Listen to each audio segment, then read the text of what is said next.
I recently did a role play that went really wrong, but I learned a lot from it that can help in both therapy and marriage. My name's Chanel Nielsen. My husband and I run Firm Foundation Marriage, and I'm also a student in a marriage and family therapy program. So it was in a class that I was doing where we were doing a role play. I was acting as the therapist, and two other students were acting as spouses. And I asked one of them a question that just allowed them to kind of go off about everything that was wrong. Then the pretend spouse immediately came back with everything they thought was wrong. And it really set up the therapy session to kind of go sideways. And as a new therapist, I just kind of let it go. And as I was pondering this and how I could do better, I realized that there's a lesson here, both in therapy but also in marriage. We can ask for do-overs. In that first moment where I asked the student to just say everything that was wrong, and she went on and on about all that was wrong, I had the power to pause, to slow her down, and to say, okay, let's back that up. Let's take just a little part of that. Let's change our delivery. That would have made a difference to the whole therapy session. And the truth is, we can do this in marriage too.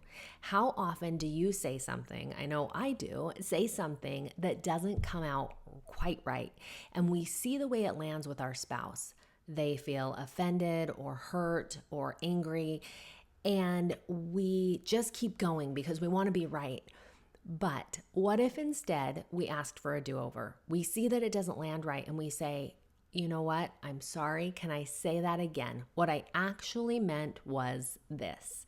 When we take the time to do that, it's going to make a huge difference in our relationship and show our intent with our spouse, which is to have a smooth relationship, to say things in a loving, caring way, and to keep growing and building that relationship. I recently heard a story from Sherry Dew, who said she was out driving late one night, and she was in a remote area in the warehouse district in Salt Lake.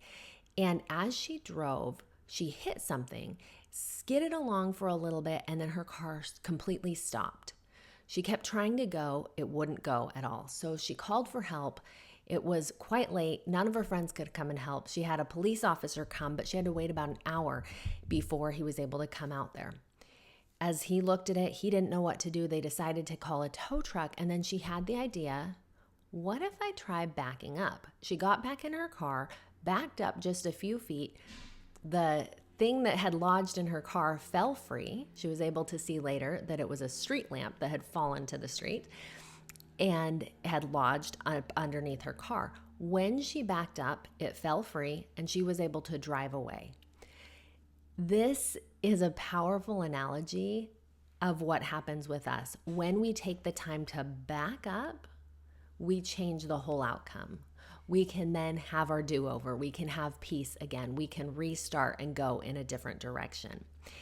Now, one of the things that's needed in order to have this do-over is to be vulnerable. This can be hard, but it's so powerful, because a lot of the times the reason we don't have a do-over and we keep going, even though we see that it's not landing well with our spouse, is because we want to be right.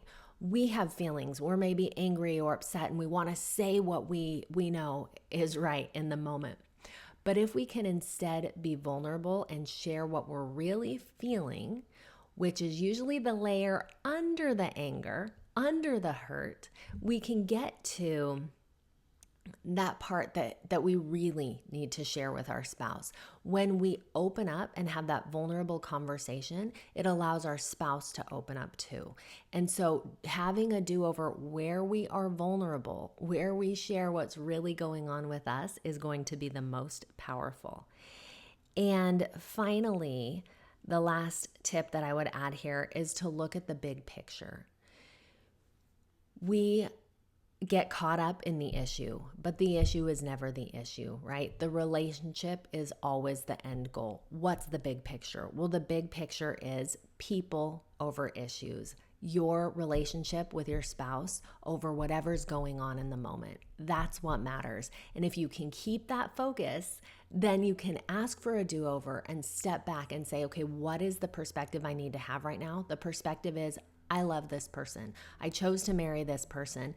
I want a relationship with them. What are the words I need to say that's going to solve this issue, that's going to help me get over it, help him get over it, whatever needs to happen, but ultimately keeps the relationship at the forefront, keeps the relationship intact, because ultimately we want to protect the relationship.